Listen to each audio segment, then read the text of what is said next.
on that way. I'm glad it didn't do that during the service. Okay, Yep. just,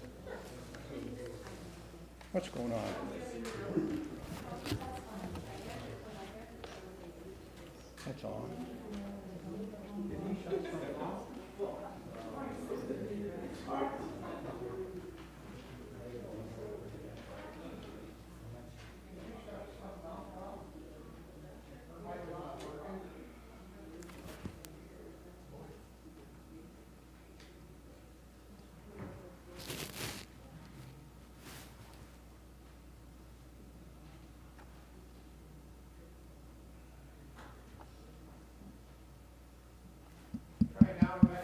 Nope.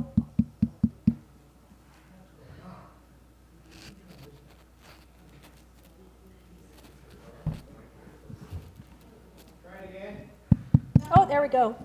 Excellent.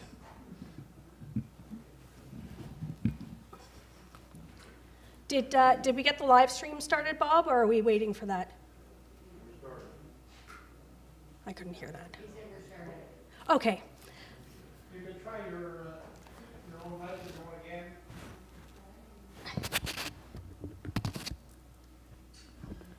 Hello? Oh, hey, there I am. Okay.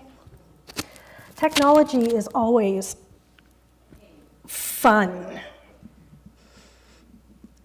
Okay, I don't need that on then. All right, so I'm going to call us to order and begin us with prayer.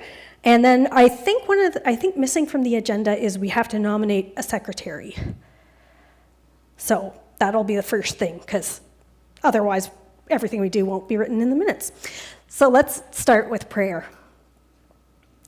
God of grace, we thank you for seeing us through another year. Hard as it has been, you have been with us every step of the way. And we ask as we meet today that you would be in our midst, guiding our decisions, guiding us to the future you have for us. We pray this in Jesus' name. Amen. So first, I need a nomination for a secretary.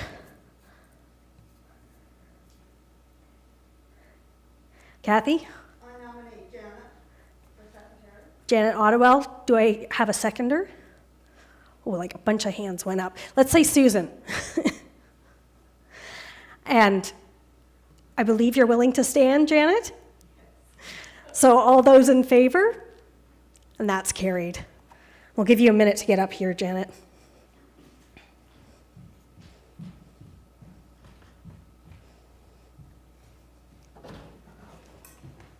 Take your time.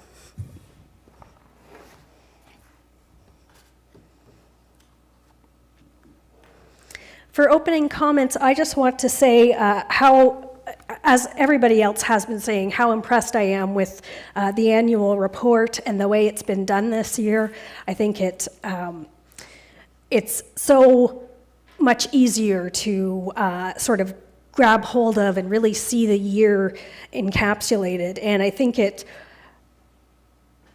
reminded me of how much we've actually done this year, and even in a time of pandemic and even in a time that has been difficult. So my thanks go to that committee, and there will be more about that during the meeting. Those are really all I had for opening comments. So adoption of the agenda. Do I have somebody to move that? Robin? Do I have a seconder? Sandy? Couldn't quite see you back there, Sandy. So that's moved and seconded. All those in favor? That's carried. Minutes of the annual meeting on February 7th, 2021. Do I have someone to move that, or are there any omissions or things that need to be fixed on it? Nobody's jumping up and down and saying there's anything missed. Are you... Excellent. Thank you, Al. So moved by Al. Do I have a seconder? Susan? All those in favor? And that's carried. Business arising from the minutes. Do we have business arising from the minutes?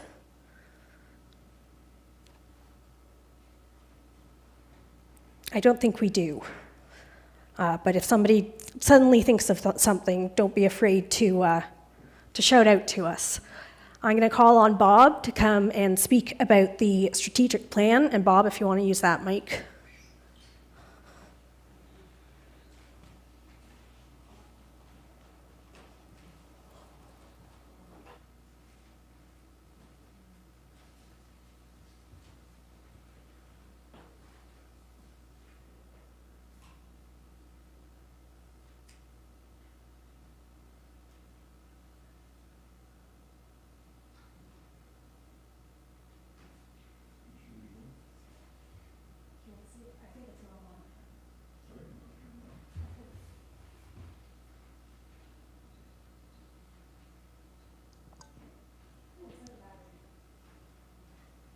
Now, Bob.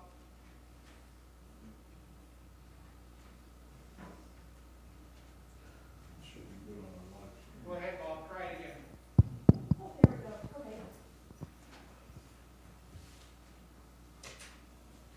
Just wanted to take a couple of minutes to talk about the strategic plan.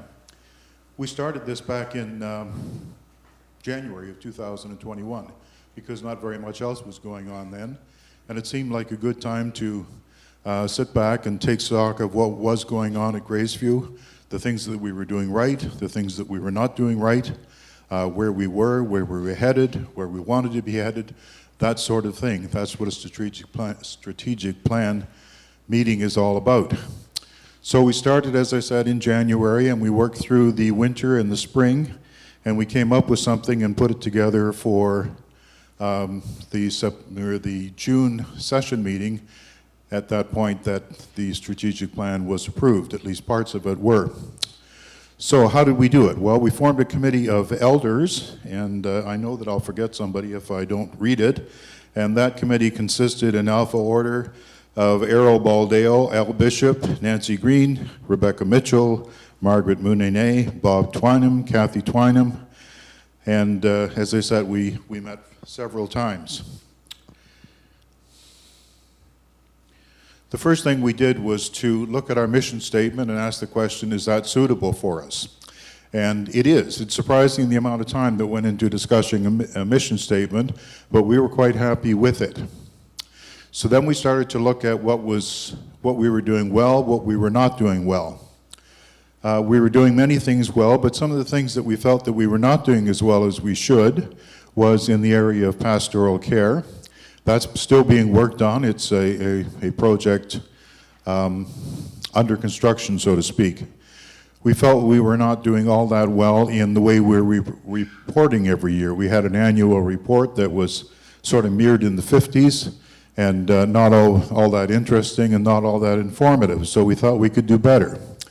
Part of doing better was a better way to present the financial stuff. We've always been in good hands with our treasurer, Robin, and the Board of Managers, which has morphed into a property committee now, a property and finance committee. There's never been any concern there, but sometimes the presenting of the numbers has been just that, numbers, and we thought maybe we could do a little better, that we could put something together in a more pictorial form. So that's what we've done. During the pandemic, we have been kind of unable to get together. That's not our fault, that's sort of the pandemic's fault, but we did make an effort to try and get people together online every Sunday. We had a worship service every Sunday. We tried for a kind of a social event in September when things were a bit settled down, and we did that. So those are some of the things that were accomplished. We also looked at what we were doing right. And what we were doing right kind of morphed into a discussion about what makes Graceview Graceview. And it turned out that there were lots and lots of comments stated in lots and lots of different ways, but what it came down to is 4 general areas. And we lumped them under the headings of growing in our faith, worshiping together, serving together, and caring for one another. These are the things that make Graceview Graceview. These are the things that sort of underpin us, that hold us up. What should we call them? We chose to call them pillars, and we chose to make graphics to represent them so that we could see them from time to time, talk about them, Make it so that the things that we do are in support of those pillars, so that when we get an idea to do something, we ask the question, is that consistent with who we are? Yes, it is. Let's go ahead and do it. No, it's not consistent. Maybe we should think twice about that. So it's meant to be kind of a guide, a lens through which to look at things. And there they are up on the screen. So you can see that there is an icon associated with each one, and I'm sure that you will have seen that they are based on our banners. We needed an icon. We need something that was visual so people could see it and identify with it. And we searched for quite a while. What would represent growing our faith? What would represent worshiping together? And then someone named Lynn Bishop had a really good idea that maybe we could use our banners, or at least parts of the banners, to represent these things. So you can see in those things parts of the banners. I think a couple of the banners are up here now, and you can see what parts we used. So these were the things that we thought were really, really important to Graceview, the things that hold us up. There are 4 of them. So could we have one at a time, Joan, please? There's no particular order to them. It's not that one is any more important than the other. They're all important. It's sort of like the legs of a table. If you remove one, the table falls. So anyway, growing and sharing our faith. We thought that this was one of the main things that we do. We get together here every Sunday, we worship together, we try to grow our faith, we try to share it with one another, share it with people out in the world. That's one of the things that make us, us. Worshiping together, kind of similar, but we gather here every Sunday morning. We worship together. We have Bible studies together. We do things together. It's one of the things that makes us, us. Serving together. Our mission statement says that we serve communities near and far. We do that through many of the works that go on here, such as the Mission Committee, the Outreach Committee, lots of things. We serve together. It's not just 1 or 2 people to do it. We serve together. Caring for one another. We look after each other. When something goes wrong here, we get together and help that person. We look after one another, and we do it really well. So it's one of the things that makes us, us. The Strategic Planning Committee is, as I told you, composed right now of the minister and 6 elders. It's not a thing that ends. We plan for this year. We've done certain things this year. We made this annual report. We now have a finance committee. We had a social event. Those are things for this year, although we hope that this and the finance committee, of course, will continue onward. But things change as the years change. The committee will not always be composed of the same 6 elders. We hope that it's a rotating committee, that more people will join. You might have noticed in the calendar for the last several weeks that there's been a request for folks to join us.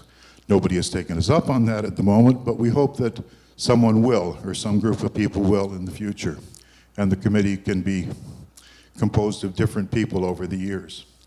So that's a little bit of background about the strategic plan. I hope that makes some sense to you. I hope that when you see these things hanging in the church from time to time, that it has some meaning to you. You will notice that the colors change from time to time. It's green now, but pretty soon I think it's going to become purple, these banners. So all of these things have meaning behind them.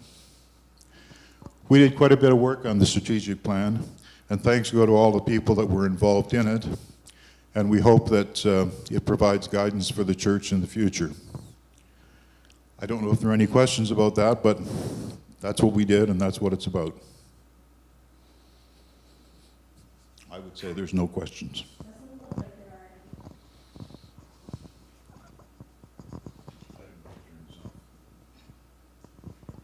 Just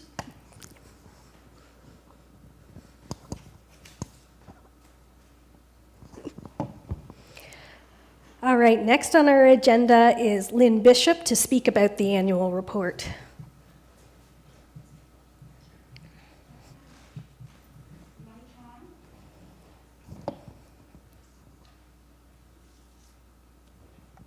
Good morning. I'm sure you've all noticed that the annual report is different, and I was asked just to say a few words about it. Back in November, early November, a committee was formed, and we were given the task of creating an annual report that would be less wordy, if at all possible, pictures, colorful, and something that would reflect on our pillars and show how we were. I have a sticker on me from the mask. It was a new mask. I found that kind of funny.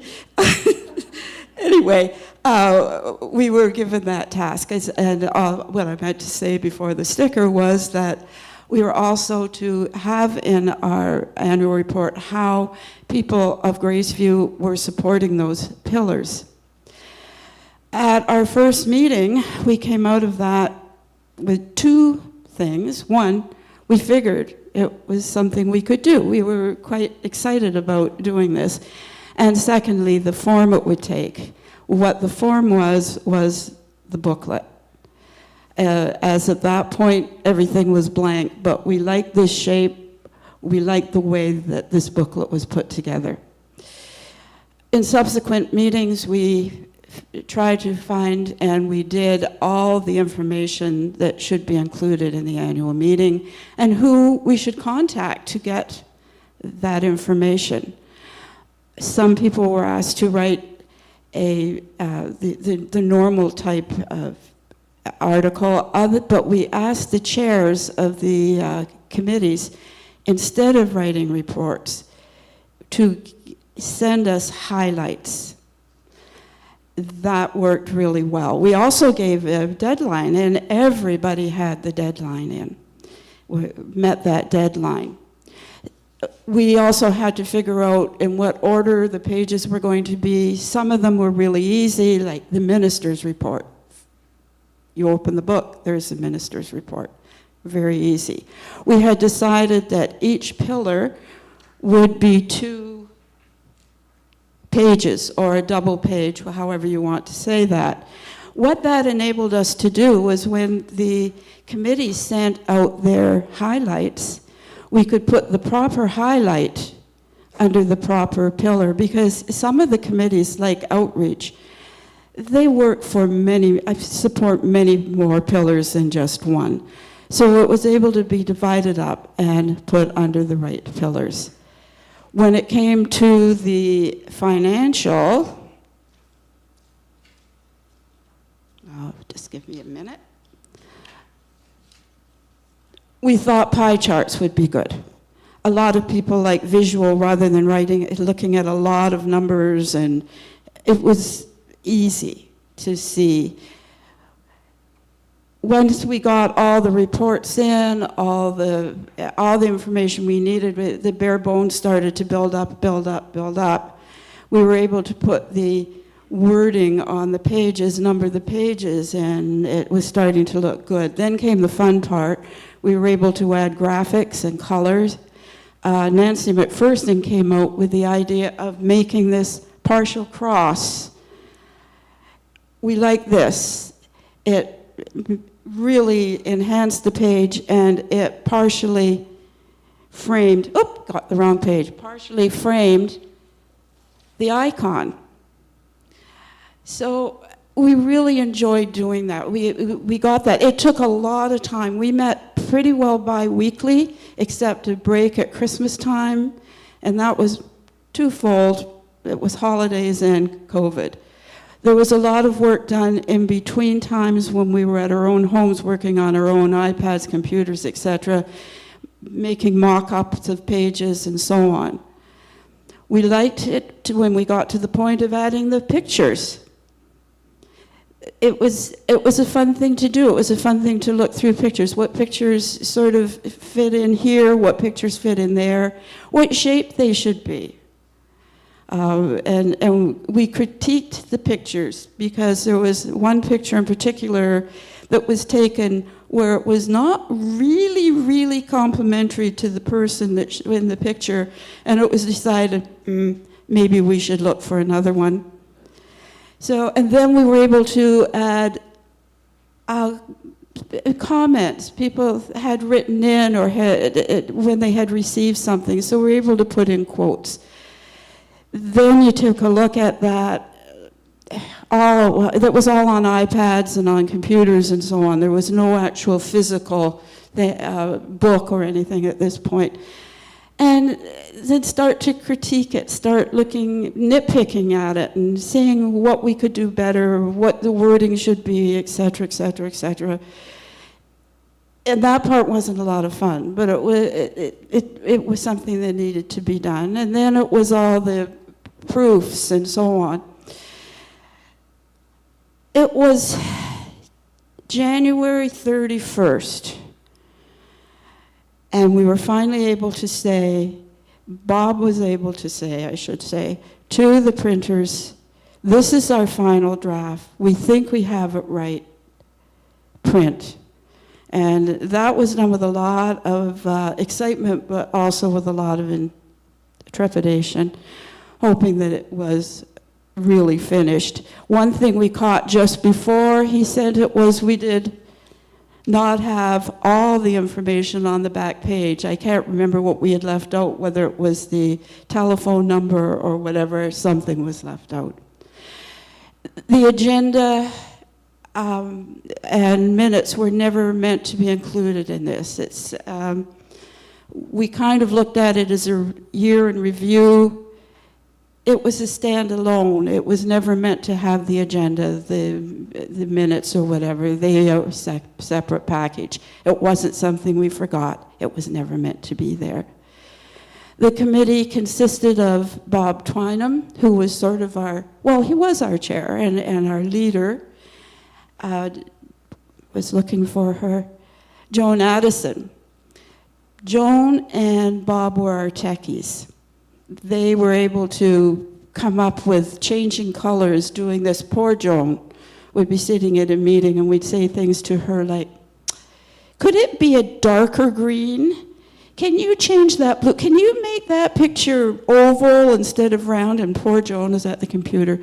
It was, thank you, Joan. Thank you, Bob. The other members were Kathy Twynham, Nancy McPherson, Janet Ottawa, and myself. We had a lot of fun doing it. It was a lot of work. We hope you enjoy it, and that's about it. Do you have any questions? Good? Okay.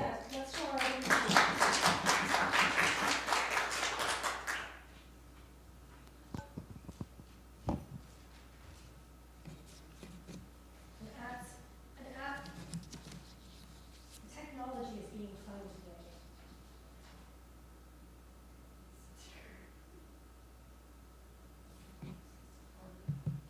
Let me just see.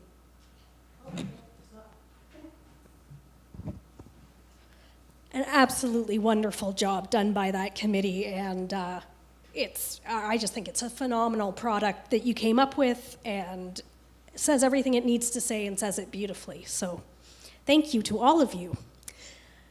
Next on the agenda is the treasurer's report, so come forward, Robin.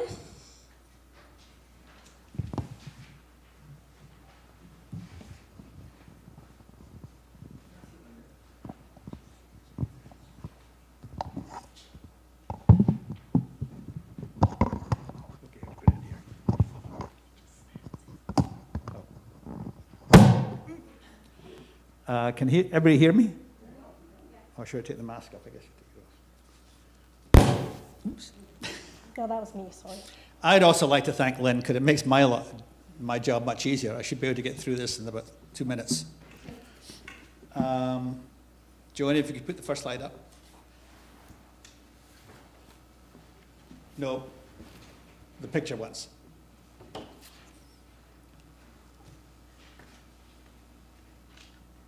Right, I'll stop there.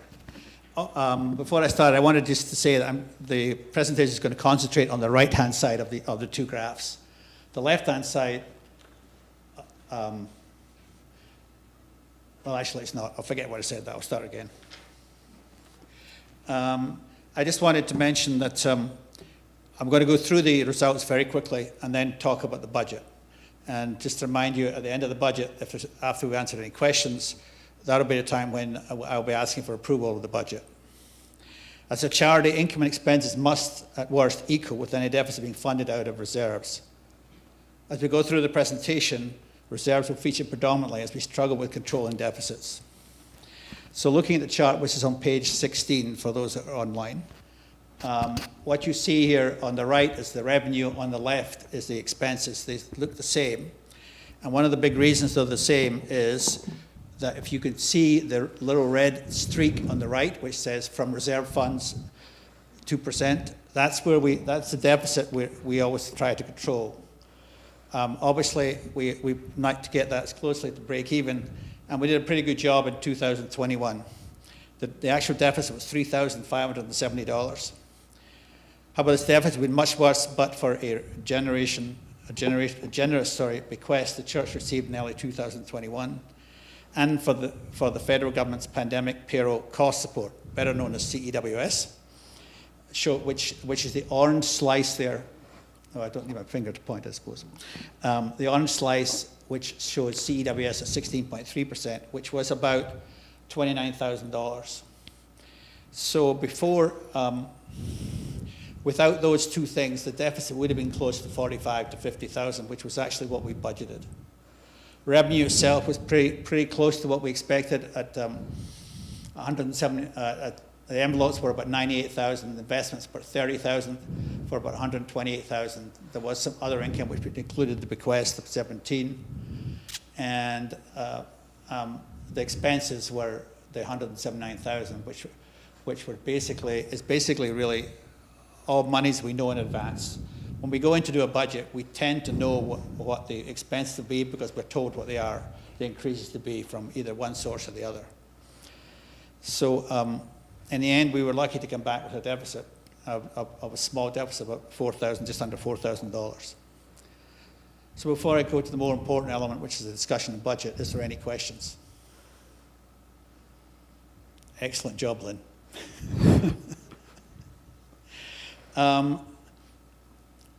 If you can move next slide, thanks. Right, so the 2020 budget is some form of, it's page 17 for those online. It's maybe easier to explain when you look at the piece of paper, which I asked for that to be taken out. For those that are, like myself, like to see dollars and cents, it's on there. What I did want to do, though, is before I start through the budget, I wanted to share with you something I mentioned to the session when we presented the budget. The church is entering a period of continual deficits that we expect to deal with reduced income, therefore requirement of funding of deficits and increased costs.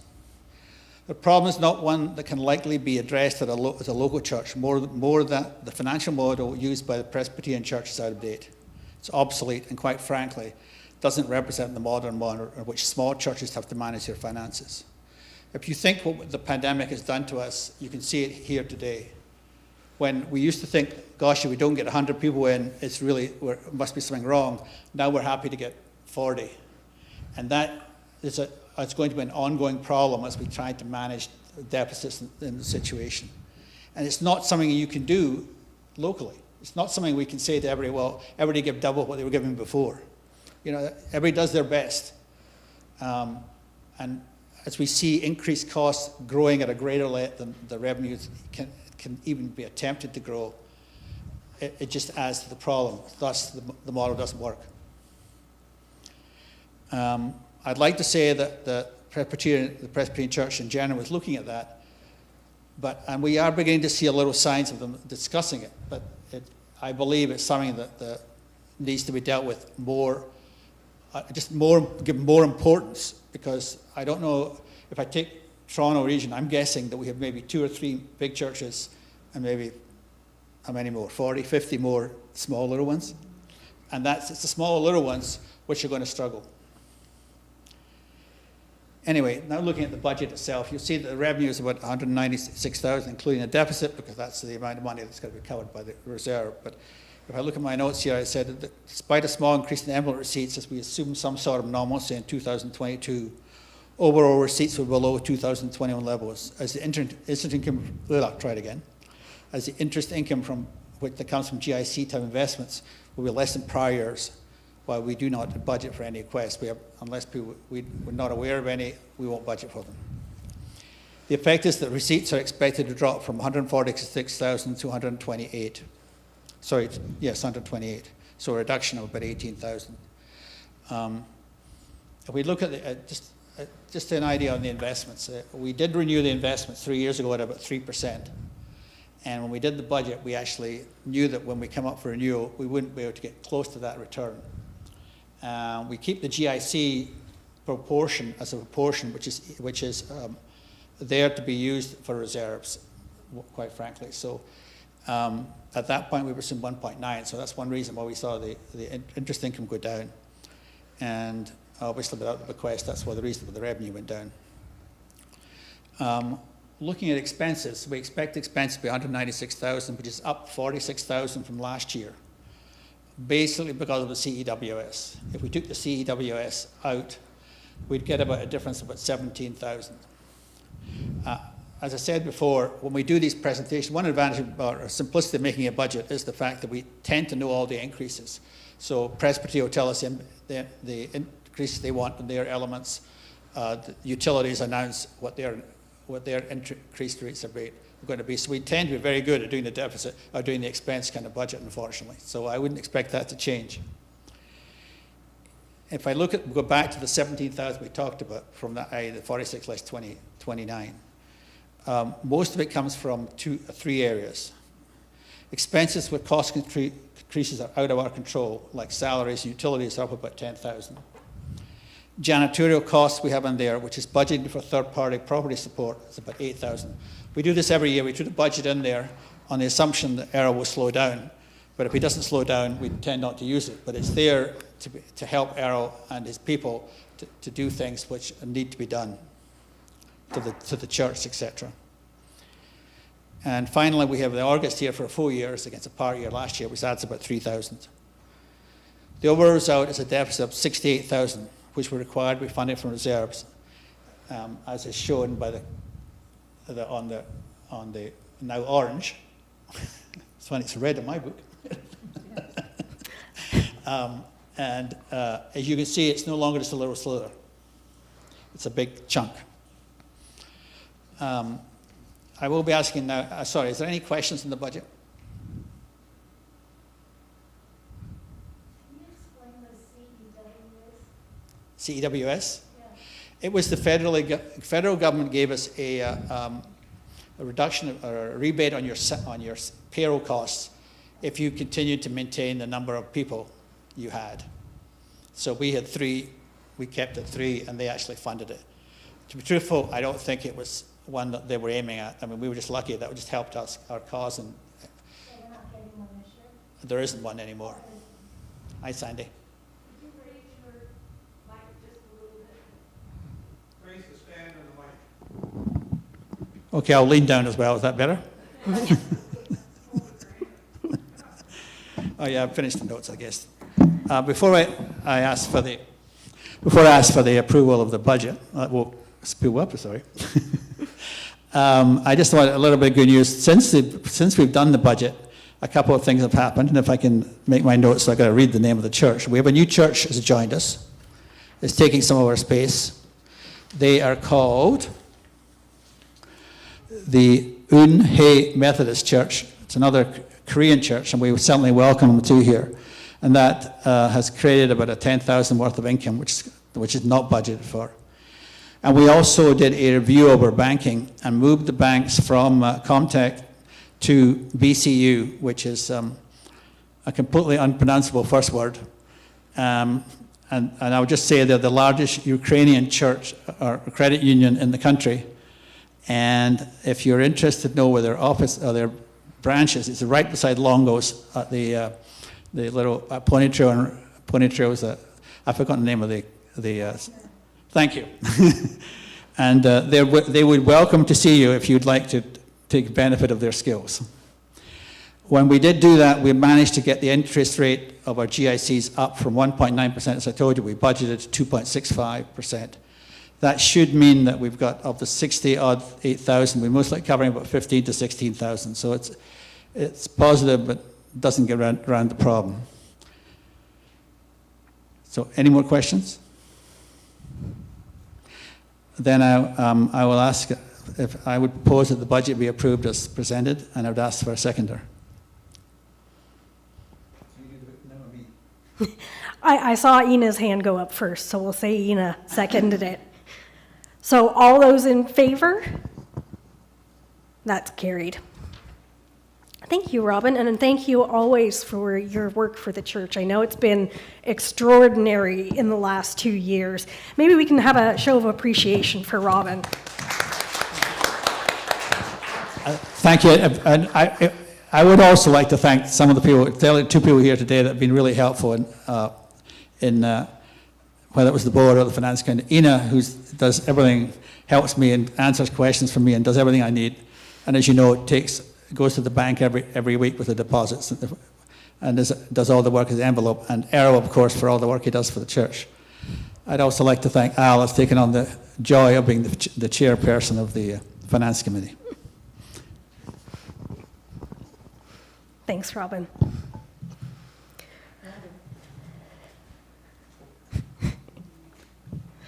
All right, so Al, you're going to come and share financial highlights with us and the revision to the investment policy.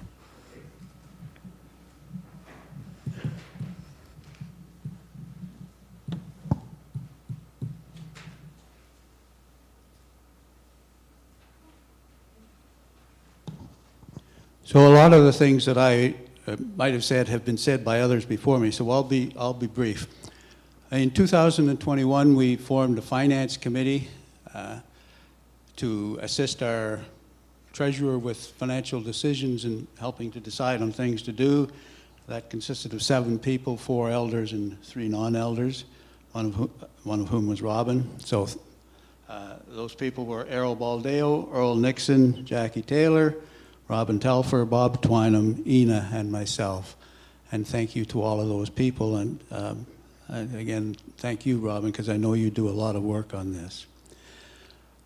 We've talked about the expenditures and how and the pillars, and how we've allocated our expenditures by pillar, whereas we keep track of expenditures by area of cost. For example, in the church maintenance, we have an item for fuel and hydro, but there is no spot up there where it says fuel or hydro. We allocated the costs into the pillars. So how did we do that? Well, it was more or less arbitrary in the opinion of the people on the committee as to how to do it, but I'll give you some 4 examples. In the area of pastoral services contain things like the stipend, the organist salaries, and costs associated with that. The majority of those kinds of costs were allocated to that pillar, and also to worshiping together, and then a much smaller amount to each of serving together and caring for one another. There were costs related to the maintenance of our building, things like the utilities, maintenance, and insurance, and our computer costs. A lot of that was allocated to worshiping together, because this is where we meet to worship, and smaller amounts were allocated to growing and sharing our faith, to serving together, and to caring for one another. And then in Presbyterian sharing, for example, which is more or less a charitable cost, 100% of that was allocated to caring for one another. So that's how we broke our expenditures down into the various pillars. That's just some examples of that. Graceview is fortunate that we have a number of reserves. So could you bring up this slide with the reserves? It's called present cash and investment makeup.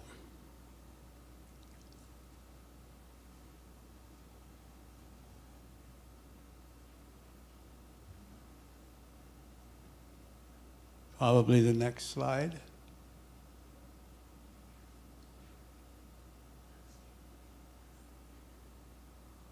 No, two more.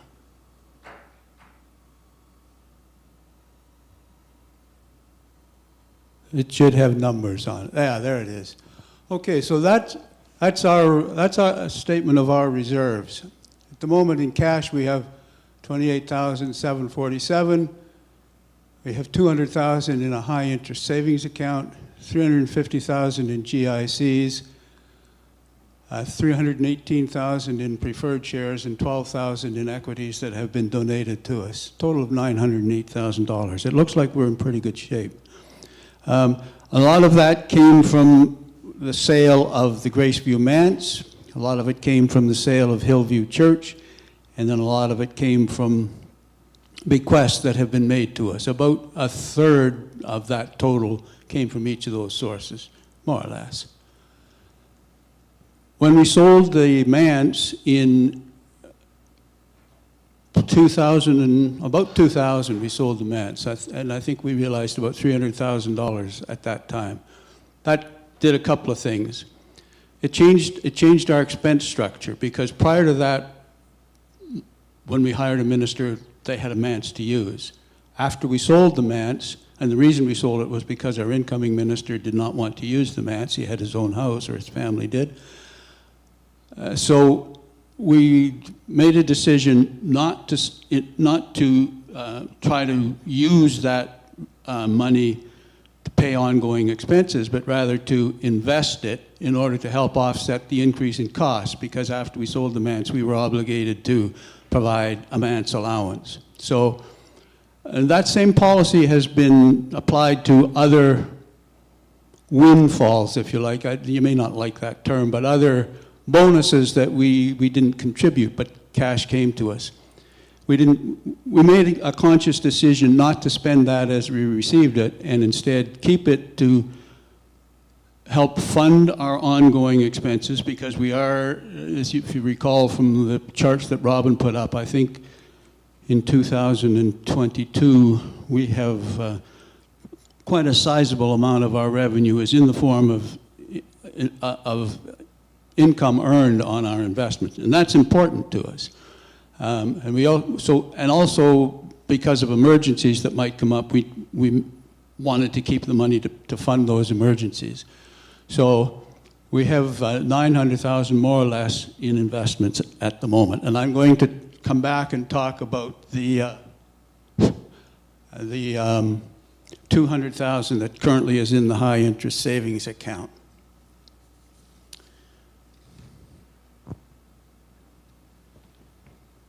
So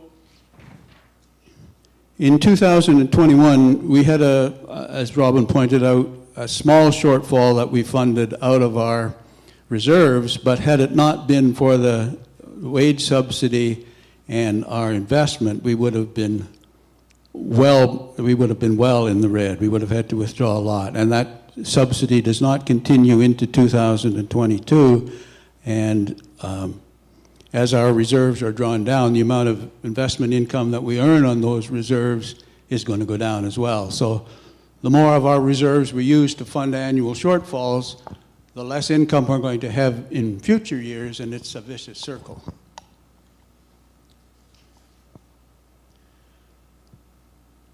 Most of our annual costs are related to the church building, the staff, and the central office. Very little of it is discretionary. So as Robin said in his presentation, our ability to cut our costs is very limited, at least to cut our costs and operate as we continue to operate. If we cut our costs much, we can't keep going the way we are. So we either need to increase our revenues, reduce our costs by changing the way we operate, or we'll gradually use our reserves and run out of reserves to draw on. And the more reserves we use, the quicker we'll run out, because if we use the reserves, they won't earn income for us. So that's the reality we face. As I said, in a moment I'm going to talk about what we do with the 200,000 in the high interest savings account, but before I do, are there any questions about that? Okay, so if you look at that chart with 900,000 more or less, And we have 200,000 in high interest savings account. That's earning less than 1%. What a high interest savings account is something where the cash is immediately accessible, and it's like a savings account. But it pays slightly higher than a regular savings account because of the amount of money that's put into it. We would like the approval of the congregation to use all or part of that 200,000 to purchase other higher interest yielding investments in order to help improve our situation, our income. And would you like to bring up that investment policy page, please, Joan? Yeah, the second one.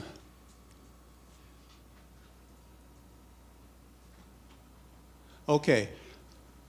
The Finance Committee has looked at our investment situation, and we would like approval of the congregation to increase the value of the investments, our reserves, in non-GICs up to 60% of the total. So the total is about 900,000. 60% of that would be 540,000. We would like to approve, and we're not allowed to do that at the moment because the congregation in previous decisions said we should use less than that in investments in things other than GICs. It's a cautious approach to do that, but it doesn't give us quite as good a return.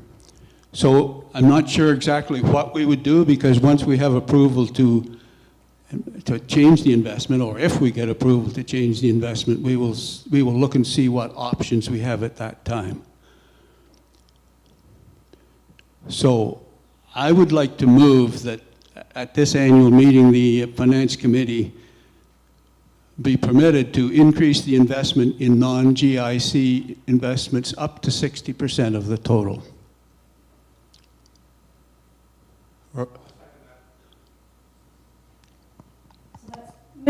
Moved and seconded. Anyone have questions or discussion? Susan, I saw your hand go up first. What's the risk factor of changing it into those preferred shares, mutual funds, and index? What is the risk factor? What is the risk factor in our other investments? In changing it, 60%, changing it into those. Well, if you look at that chart, I think at the moment the percentage we have in non-GICs, can you bring that one back up again, please, Joan? Yeah. So the ones that could be considered at all risky are the preferred shares and the equities, so that's 330. Yeah, it's right there. So at the moment we have 33% in non-GIC or cash. And we would like to increase that, so if we up to as much as 60%. So what is, What was that number be on? I'm not good with numbers, so up to 578,000. it'd be about 60%. 60% of 900 would be about 540,000. I saw Sandy's hand up for a question. I don't see a huge return even on the other investments, so why do it now? Like on shares and... Well, the preferred shares, for example, if you note there, our cost on those is $292 and they're worth $318. So those have increased 26,000 and close to 10%. And how long's that been, Robin? They've been there for the last, the approval, 3 years and everything. Sandy, this from an interest allocation. The preferred shares get about a yield of 4.5 to 5%. The when we did the budget, the GICs were expected to be 1.9%. So the whole fund is making about 3 to 3.5 at this stage. When, because of the decrease in rates, we thought that was going to go down below 3 to 2.75. Thank you. I mean, I just want to add to Al's point. I mean, one reason we're asking for a little more flexibility is I need to get up a better return. If you think inflation's at 4% now and we're only at 3%, we're actually swimming in a water. We need to get up to at least be able to match that type of response, and giving us a little more flexibility gives us the opportunity of deciding how we get there within a comparatively risk-free environment. We're not going to say we're going to invest in money in stocks, for example. But all these options, if you look at the options, all have limited risk factors. Some a little more, some a little less, but we have a little flexibility, and that's, I think, what we're looking to do. For sure, we're not going to be able to invest in something which is going to increase our annual investment income by $50,000 or $60,000. It's not going to take us from a deficit situation to a positive situation, but it'll help. Earl? What are you expecting in the increase in interest by doing what you're proposing? I'm sorry? What are you anticipating? 3%, 4%? What have you been looking at? Well, the $350,000 that was invested in the GIC, that was in 5-year cashables, and it's paying us 2.65%. That's a rate that has just increased in the last month. I would like to think that we would be able to get 4% on the 300,000. Sorry, yeah, on the 200,000. But that's, we don't have a proposal to say we want to do it in this. We're just seeking approval to put it into things other than GICs. Al, one question.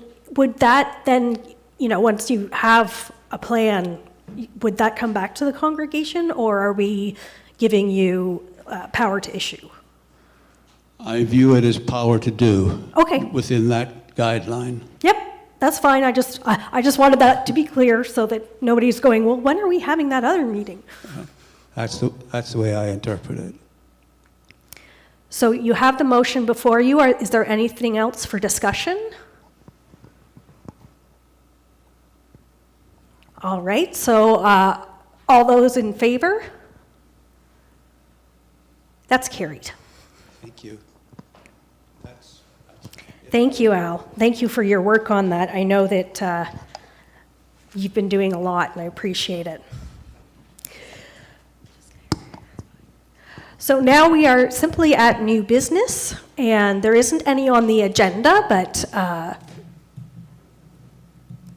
is there a new business we need to discuss? People are looking like no, so then I am going to close us in prayer. I'm going to let Al sit down first. And I'm not rushing you. All right, let's bow our heads, let's pray. God of grace, we thank you for the meeting today, for all of the work that your people are doing at Graceview. We ask that our future would be securely in your hands, that we would trust that you are leading us to the places you want us to go. And we ask that you would bless each of the workers here, everyone who does anything to build up your kingdom, and that's really all of us. Bless each one, Lord. In Jesus' name we pray. Amen.